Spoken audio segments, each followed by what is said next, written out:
so by the time we get to the middle of Act 5, all these forces are aligning against Macbeth. Shakespeare's kind of taking the camera inside the castle, outside the castle, inside the castle. We have these really short, kind of choppy scenes, as obviously he's prepping the stage for this final scene. Everything is in chaos. People are screaming. There's horrible sounds taking place. And in the middle of Act 5, Macbeth and his counselor, Satan. That is like in these theatrical renditions, that's how they say this guy's name. It's kind of crazy, but also I guess it's suitable.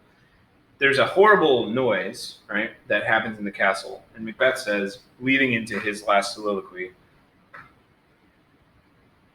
"I have almost forgot the taste of fears. The time has been my senses would have cooled to hear a night shriek, and my fell of hair would at a dismal treatise rouse and stir as life were in it. I have supped full with horrors. Direness, familiar to my slaughterous thoughts, cannot once start me." Imagine Macbeth back in Act 2, Scene 2. He says, "How is it with me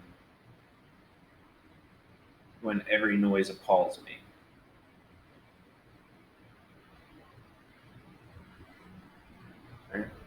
During the murder of Banquo, all that knocking, owl shrieks and ravens cries, and he's like all freaked out. He's all like paranoid, and he says, "There's a time when you've all had that moment, right? When you feel that sense of real fear, and you just feel that chill descend, right? Where my senses would have been cooled to hear a night shriek. My fell of hair would at a dismal treatise rouse, where my hair would stand up on end, and I would cool. But now," he says, "this stuff doesn't bother me anymore. I've almost forgotten the taste of fears. I have supped full with horrors. Direness, familiar to my slaughterous thoughts, cannot once start me." Act 4, Scene 1, the witches say, "By the pricking of my thumbs, something wicked this way comes."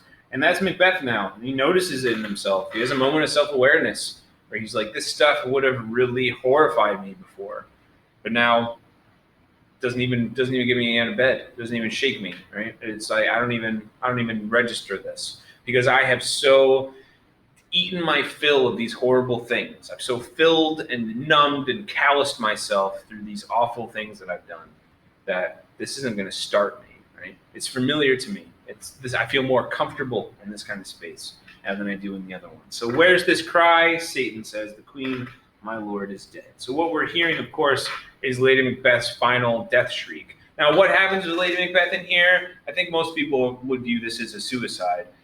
Is this... We're not entirely sure. We're not given anything more on it than this. But here's how Macbeth responds, right? In what is a horrifically empty and calloused response for where he is at the end of the play. "She should have died hereafter. There would have been time for such a word. Tomorrow, and tomorrow, and tomorrow creeps in this petty pace from day to day to the last syllable of recorded time. All our yesterdays have lighted fools away to dusty death. Out, out, brief candle. Life's but a walking shadow. A poor player that struts and frets his hour upon the stage and then is heard no more. It is a tale told by an idiot, full of sound and fury, signifying nothing. She should have died hereafter. She would have died anyway. This is a very callous response, right? Now, what I'd like you to think at this point is Macbeth is starting to realize that this stuff is falling apart around him. He's getting wise to the fact that the Weird Sisters have given him prophecies that are not to his benefit. And so at this portion in the play, what we're getting here is a real despair from him. And it's this despair fueled by a couple things. It's a despair fueled by bad choices, 100%. I mean, you got to keep in mind here, Macbeth has murdered so many people. The body counts have just piled higher and higher and higher from Act 2 to Act 4. It's fueled by bad choices, but it's also fueled by his relationship with fate.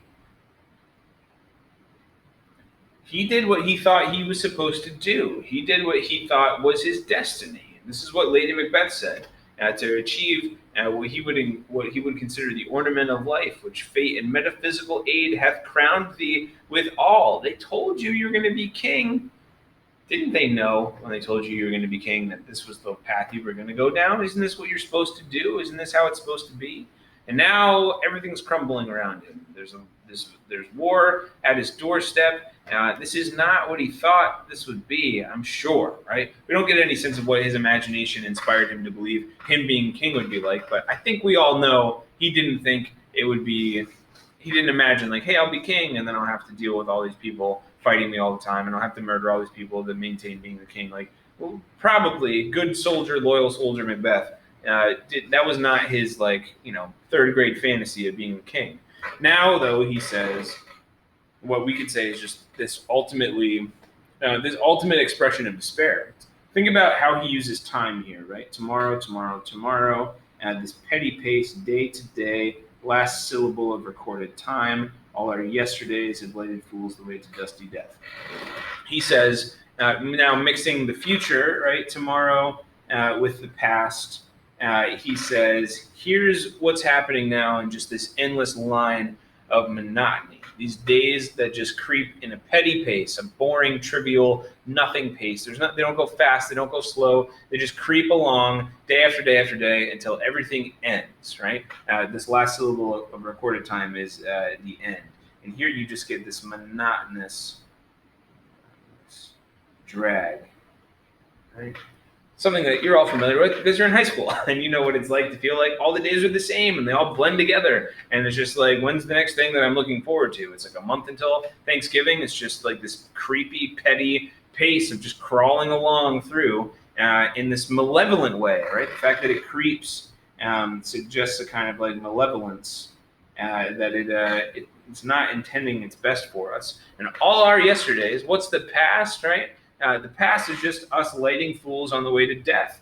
All the great heroes of the past. Macbeth says, stoplights on the way to death. He says, traffic lights illuminating that we're all going to die. And here, this dusty death, this thing that calls up our own condition, that all human beings will eventually decompose into just dust, but also gives us the sense of the heaviness. Well, dust is light. More the dirtiness and the filth of this, right? The oldness and the misuse and the neglect of all these things. And so now, thinking of his life as a candle, he says, out, out, brief candle. Now, we've seen this out, out before, right? Lady Macbeth said this. She says, out, damn spot, out. Is it possible that the doctor told him, he said, I'm going to sit down in my remembrances. He's going to write down what she says. Is it possible the doctor has told Macbeth that this is what is happening, that this is what's going to happen to Lady Macbeth, and now he's using that same language? Either way, you get this sense of life as a candle. It's it's nothing, right? It's there for a small second. It's very easily snuffed out. It's not a huge raging forest fire that's going to take a ton of resources to try to contain. It's just a simple birthday candle that any 2-year-old can puff out of existence. Life now, he says, is a walking shadow. Here, a sense of never really getting to the real thing. We live in this kind of half existence. It's illusory. It's getting away from us. We have our hopes and our dreams, things that we'd like to achieve, and it's always just a couple steps behind us or a couple steps ahead of us. We're never able to actually have it with the substance of it, right? Is this how he thinks about the crown? This was his dream. This is what he wanted to have. This was the dream destiny. And now that he's achieved it, it's nothing. It's just ephemeral, right? It's a illusory, smoke-filled, dusty nothing. It's a poor player that struts and frets his hour upon the stage and then is heard no more. Now, this is interesting for a couple of reasons, right? First, it's just a bad actor. God bless him, but you want him to be done. He's on the stage and he's awkward and he's strutting and fretting and he's dropping his lines and he's fumbling his words, and it's really not a good performance. And it's cringeworthy for the audience because now we're all suffering through, this guy's suffering through, trying to do a good job. You have school presentations sometimes that you watch and you're like, well, that wasn't exciting. And then you have other ones that you're like, oh my gosh, I feel awful for this person, and I want them to be okay after this because this is kind of tough to watch, right? And that's kind of the idea here. But it's very interesting for Shakespeare to include this line because, of course, how are we watching this play? If we're in the audience here in Elizabethan England, we are watching an actor strut his hour upon the stage. That's what we're watching. We're sitting in the audience watching an actor pretending to be Macbeth. There's no real, there is a real Macbeth, but we're not watching an actual thing play out, right? We're watching an illusion. We're watching a story. And now he says, in this moment when he breaks the wall, if you will, on what we're doing and includes us in this moment where we are literally watching an actor, All of a sudden now it's like this is very clearly a real metaphor for life. That our cares and concerns might be just as illusory as a bad play. A character here that we would feel should be dismissed, right? Should get an award for being awful.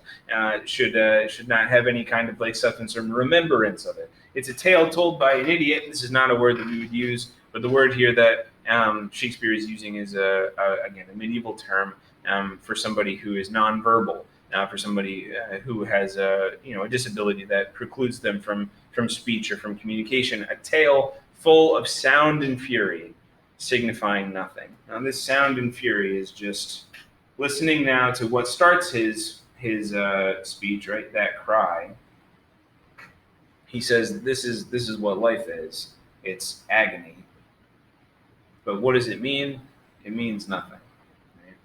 So we'd say, like, if there's anything to say what life is, it's pain, it's agony and suffering. But there's no purpose in it. There's nothing about it that means anything.